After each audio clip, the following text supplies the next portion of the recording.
Добро вечер, 20 часот време за вториот дневник на Канал Плюс. Еве дел од денешните настани.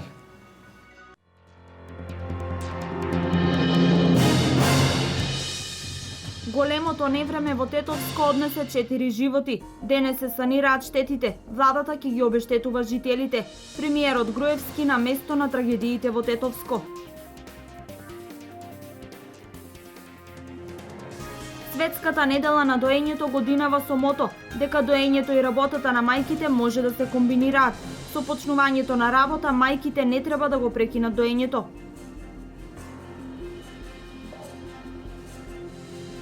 Штипскиот зоопарк со нов жител. Вдомен е ранет орел кој по лекувањето ќе биде пуштен во природа. Граѓаните повеќе од задоволни од Штипската зоолошка градина.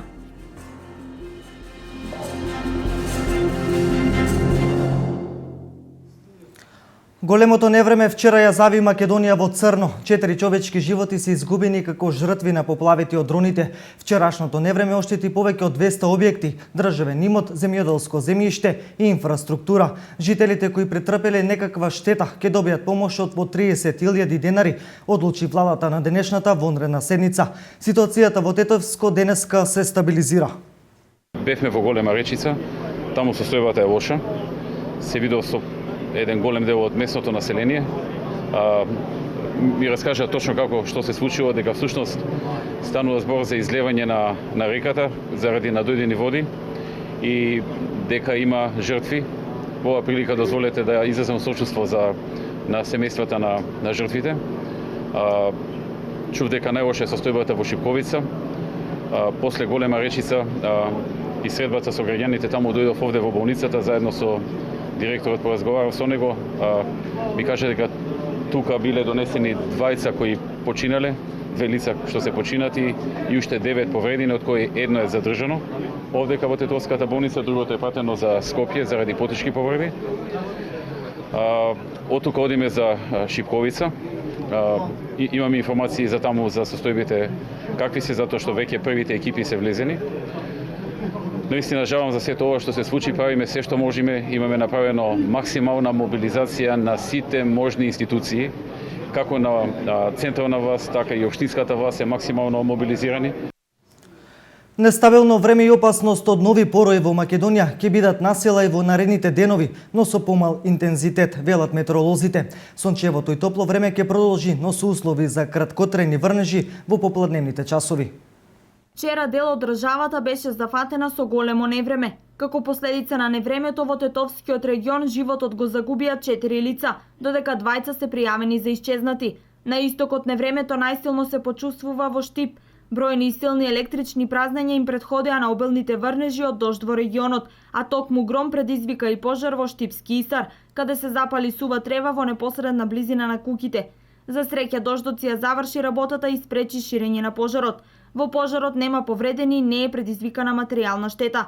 За денес попладне синоптичарите најавуваат повторно врнежи, но не со толков интензитет како вчерашниот ден. Во овие попладневни часови очекуваме локална појава на дожд и грмежи во Македонија, меѓутоа невреме со размери како во текот на вчерашниот ден не очекуваме. Повеќе процесите ќе ги имаме во западните и во јужните делови од земјата, меѓутоа не е исклучено и на други места да имаме појава на пороен дожд со грмежи. На места врнежите ќе бидат нешто пообилни, особено во југозападниот дел, меѓутоа нема да го имаат оној интензитет како во текот на вчерашниот ден. Во Штипскиот регион денес во попладневните часови можно е да има локална појава на пороен дожд со грмежи, меѓутоа сепак интензитетот, како што напоменав, ќе биде далеку послаб од вчера. А која беше причината за вчерашното невреме според синоптичарите? Кој зеде жртви, предизвика свлечиште и зад себе остави пустош? Нестабилноста се појави поради транспортот на влажна и нестабилна воздушна маса од Јонското море кон нашето подрачје и доста топлото време кое што го имавме во изминатите денови, поради што имаше многу енергија во атмосферата и процесите поради тоа имаат и голем интензитет. За следните денови синоптичарите со најава за повторна нестабилност и локална појава на дожд и грмежи во попладневните часови, меѓутоа со помал интензитет. До четврток температурите ќе бележат порасти, во јужните делови од земјава ќе бидат и до 38 степен, но за време на викендот ќе бележат благо опаѓање. Министерството за внатрешни работи денеска започна со првата фаза на селекција на кандидатите за полициски службеници. На конкурсот за вработување на 600 полицајци според МВР се пријавиле вкупно 2622 кандидати. Првата фаза на селекција на кандидатите опфаќа проверка на моторичките способности. Денеска отпочнува процесот на селекција на кандидати за полициски службеници. На конкурсот се јавија 2622 кандидати. Сметаме дека таа е солидна бројка за вкупниот број од 600 кандидати кои треба да бидат изберени по спроведените селективни процеси. Од денеска до петок ќе траат проверките за моторичките способности на кандидатите за полицајци, така да после оваа фаза продолжуваме со останатите фази од процесот за селекција. Инаку целата селекција или целиот тој процес е согласно нашата стратегија или конзистентна политика за управување со човечки ресурси, за навремено пополнување на полициските структури со соодветен број на полициски службеници. Па не се сомневаме, има квалитетни кандидати, тоа се гледа и од досегашната спроведена фаза со оние кандидати кои поминаа. Има соодветен број на кандидати кои ќе бидат добра основа за дефинитивно избор на 600 кандидати за полицајци. Започна светската недела на доењето годинава со мото. Почетокот на работа на мајките после породилното отсуство не мора да значи крај на доењето на новороденчето. Целта е годинава е да се зголеми свесноста за важноста на доењето и да се зголеми процентот на жени кои дојат. Во следните 7 дена се одбележува светскиот ден на доењето, незаменлив чин на блискоста која се раѓа меѓу мајката и незиното најмило.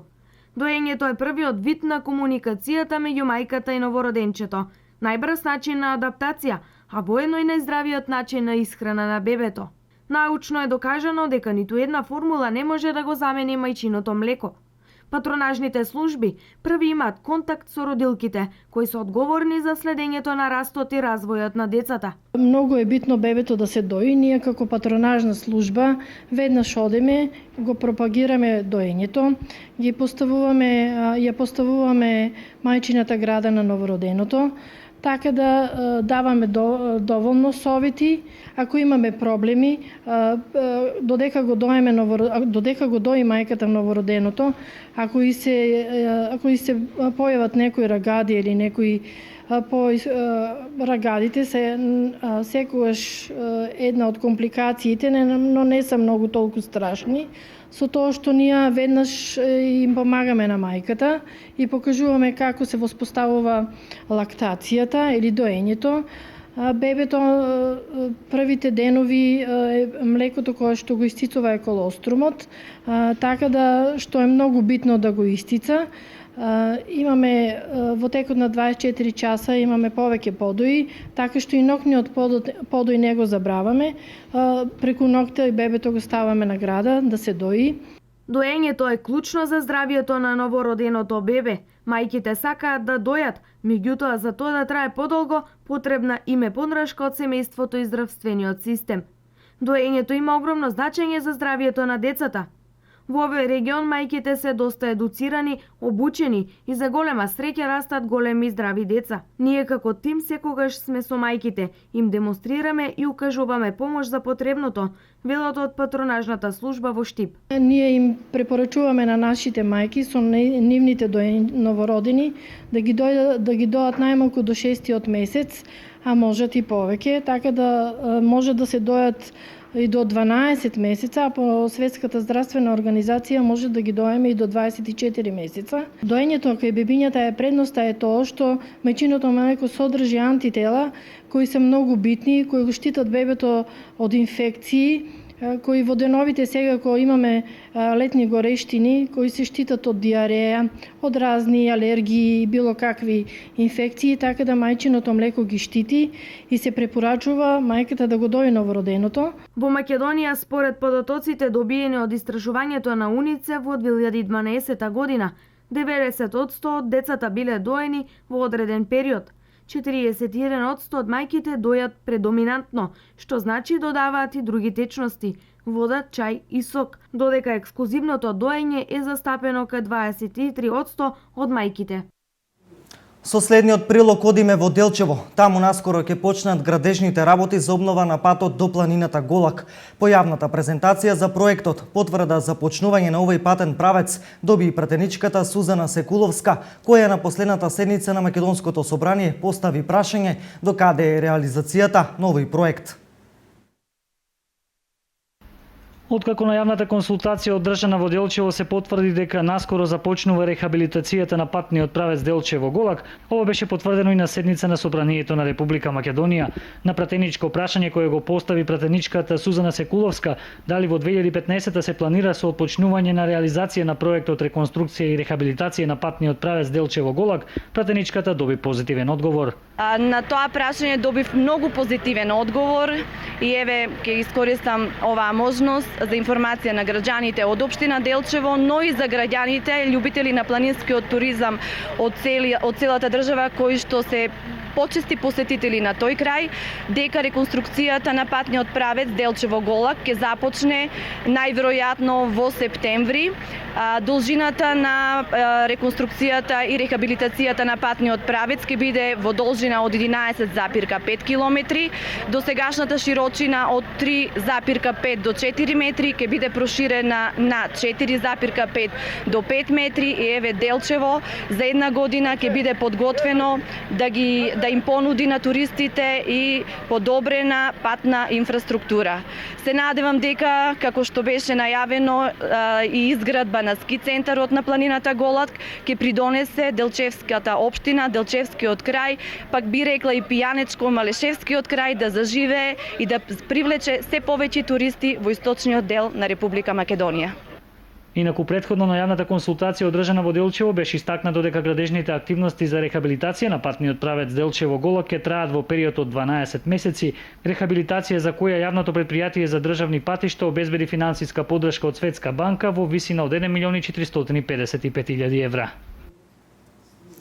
Додека учениците се на летен распуст, течат градежните зафати и тековни одржувања во училиштата. Со средства од Министерството за образование, Средното општинско училиште Ацо Русковски во Берово ќе гради училишен ресторан за потребите на угостителското туристичката струка. Целта е да се зголеми бројот на ученици кои во иднина би се занимавале со угостителска дејност. Со грант вреден 160.000 денари, Општинското средно училиште Ацо Русковски од Берово гради нов училишен ресторан за потребите на угостителско-туристичката насока. Средствата се обезбедени од Министерството за образование и наука, кои дополнително ќе бидат надоградени со 25.000 евра за опремување на ресторанот. Во наша апликација во Министерството за образование и наука добивме грант за опремување на ресторан за послужување за потребите на угостителско-туристичката струка. Од наша страна, односно наше задолжение беше да ја санираме училницата, да ја реновираме. Вкупната инвестиција е околу 160.000 денари, додека опремата која се надеваме дека ќе ни ја донира Министерството се движи од 20 до 25.000 евра. Она што го очекува директорот од ваквиот проект е подобрување на условите за практична настава за учениците од угостителско-туристичката струка. Проектот кој што училиштето во иднина очекува зголемување на бројот на ученици кои што ќе решат да го изучуваат угостителскиот занает. Единствениот зоолошки парк на истокот во Штип има нов жител, згрижен е орел кој после излекувањето ќе биде пуштен во природа. Вработените во зоолошкиот парк во Штип секојдневно им помагаат на животните полесно да ги пребродат горештините. Во зоолошкиот парк Бриони во Штип е донесен и е згрижен повреден орел од ловечкото друштво од Виница. Се додека не биде излечен доволно, ќе биде дел од зоолошката градина Бриони, вели раководителот Стефановски. Орелот го донесовме во петокот, заловен од, најден е од ловното друштво од Виница и ние го прифативме овде, он е повреден и ќе го залечиме, после натаму ќе видиме може и да го пуштиме во природа, ако се подобри неговото здравствено состојба. За друго, овде во зоолошката сега моментално немаме, не наплаќаме за влез, натаму ќе видиме. Животните, тие животни што имат проблем, да речеме, со температурата, што не се прилагодуваат, ние вршиме прскање со вода и ги разладуваме во од летните горештини и така. Чистиме редовно, значи нема поплаки од комшиите во зградите. трудиме се максимално, значи секојдневно се врши чистење со бајле и навечер, така да нема никаков проблем. Храна има добротворни прилози, има од газди во градот што се помагаат. Нешто ние се снаоѓаме со трева од косење од зеленило што косат, ние ја собираме тревата и така да се. Кој е следното животно во зоолошкото? Па следно животно мислам дека антилопа треба да биде и очекуваме мајмуни да донесеме. Тоа се долго најавување, ама живеалиштето да го средуваме малце е попроблематично, повише услови тражат тие за чување. Инаку посетеноста и во летниот период е доста голема, како од повозрастните, така и од помладите, задоволни кои велат дека зоолошкиот парк е вистинското место за релаксирање заедно со нивните деца. Често доаѓаме тука, детето ми со посебни потреби и уедно би сакал да изразам голем благодарност на градоначелник што крадна се сети да оформи ваква една мини зоолошка градина. Детето се радува тука, доаѓа, гледа. Нема да плакаме више до Скопје да отидеме за некој животно да гледаме срднички, диви свињи и све. Доаѓаме, повеќе они доаѓаат со дедото и јас чат па дојдам, ама многу сум удушена, мислам и чистотата убава, мислам одржава се да биде чисто. Убаво. Гледаме животни. Кое животно најмногу го сакаш? Зајче и конче, тие ги сакам највеќе. Супер се животните, многу ми се допаѓа. Доаѓате ли често? Многу често, скоро секој ден. Следните животни кои ќе престојуваат во зоопарк Бриони ќе бидат антилопа и мајмун и во летниот период во зоолошкиот парк се одвива во најдобар ред. Во ек на туристичката сезона агенциите годинава го потврдуваат вкусот на граѓаните, кои летово најчесто за одмор ја бираат Грција и Бугарија. Оние кои ќе летуваат на крајот на месецот и на почетокот на септември ги очекуваат пониски цени на туристичките аранжмани. Во екот на туристичката сезона Бугарија и Грција повторно се најпосакуваните дестинации и покрај покачените цени и кризата во Грција, кочанчани не се откажуваат да ја посетат. Голема е заинтересираноста и за еднодневните екскурзии на различни дестинации кај нашиот јужен сосед секој викенд. Како летото одминува, така и интересот на граѓаните да заминат на одмор опаѓа, а истовремено со ова опаѓаат и цените на аранжманите. Заинтересираноста за летување почнува да се намалува. Иако Грција е поскапа за разлика од летниот период, заинтересираност има, но е намалена. А цените не се намалуваат, затоа што ние имаме пакетни цени и се пуштени уште на почетокот на сезоната. Колку оде по кај септември, цените се намалуваат. Дел од граѓаните се решаваат да заминат на одмори во септември. Тогаш на плажите е мирно и тивко, а за некој тоа е најдобар начин да се одморат од секојдневните обврски.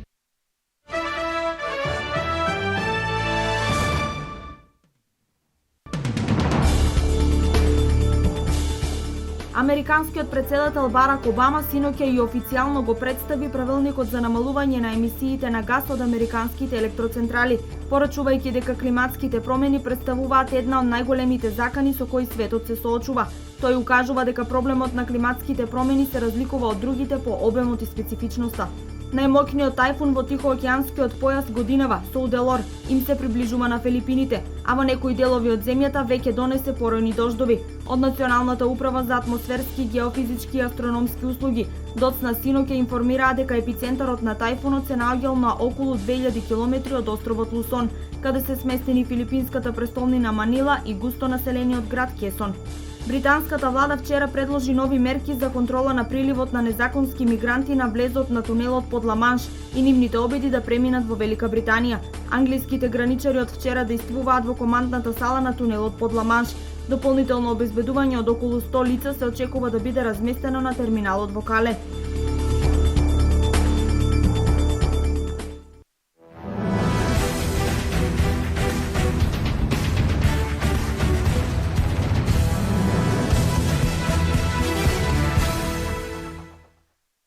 Дури во 8-та серија од ударите од 11 метри беше решен победникот на 43-тите Линденски спортски игри 2015, што се организира во општина Чишиново Облешево.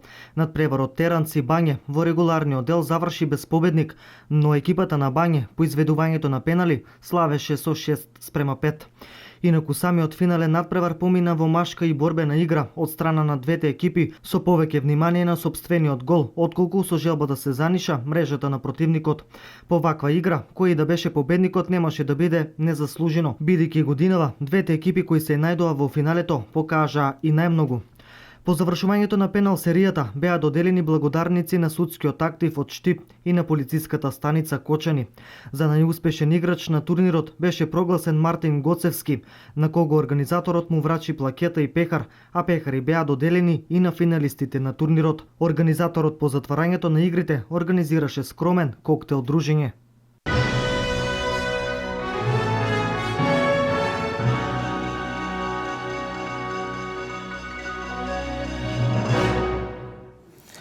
Ова е се во дневникот. За крај проследете ја временската прогноза и останете со програмата на Канал Плюс.